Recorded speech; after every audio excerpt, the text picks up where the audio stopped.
You are staring at a glowing screen. The cursor blinks. A massive deadline hits in a matter of hours, and yet your hands won't move to type a single word. The internal monologue kicks in immediately. You tell yourself you lack discipline. Society has neatly categorized this exact scenario as poor time management, procrastination, or pure laziness. But those labels fail to capture the biology at work. You aren't procrastinating. Your brain has entered a highly evolved neurological condition known as a functional freeze. This sudden paralysis is a deliberate, forceful intervention by your nervous system. It has evaluated the situation and pulled the emergency brake, locking down your body to shield you from perceived catastrophic damage. Punishing yourself for missing a deadline relies on a total misunderstanding of human biology. That heavy, immovable sensation is an aggressive, radical defense mechanism operating exactly as designed. Think of your nervous system like this background scanner.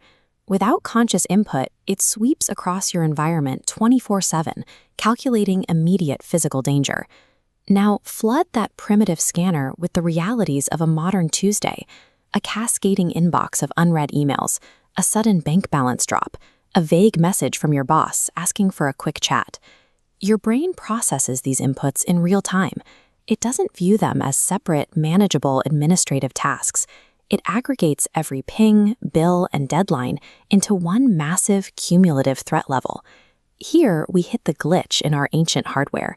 Your threat assessment center cannot distinguish between the psychological pressure of a performance review and the physical danger of a charging predator.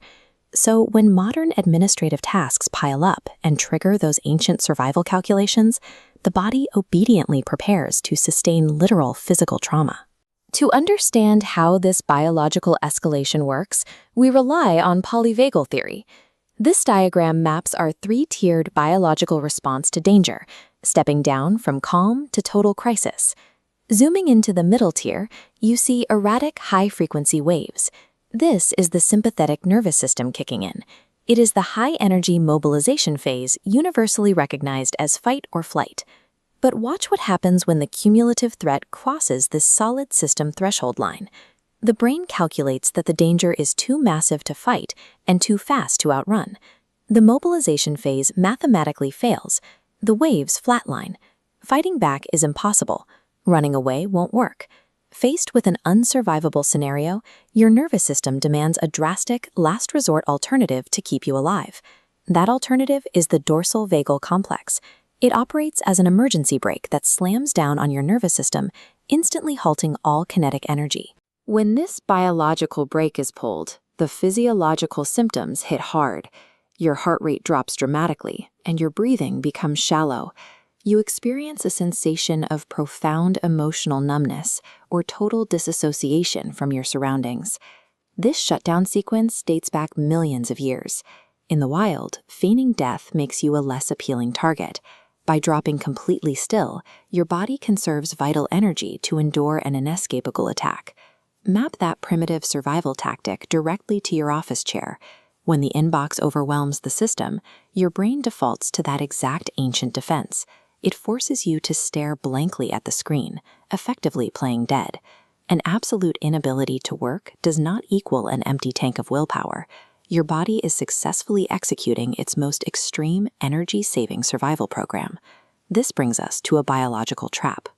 Sitting at your desk, feeling guilty about being paralyzed, registers in the brain as an additional psychological stressor. The guilt raises the threat level, locking your system even deeper into the freeze response. Breaking this cycle requires a cognitive shift.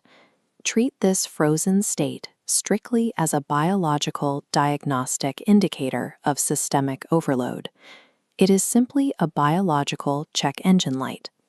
You cannot self-criticize your way out of a survival state. Breaking the paralysis protocol requires sending deliberate physical signals of safety to your nervous system. When you stop fighting the shutdown and accept it as an involuntary biological protection, the internal pressure drops. the nervous system registers a lack of immediate danger, bringing a wave of physiological calm.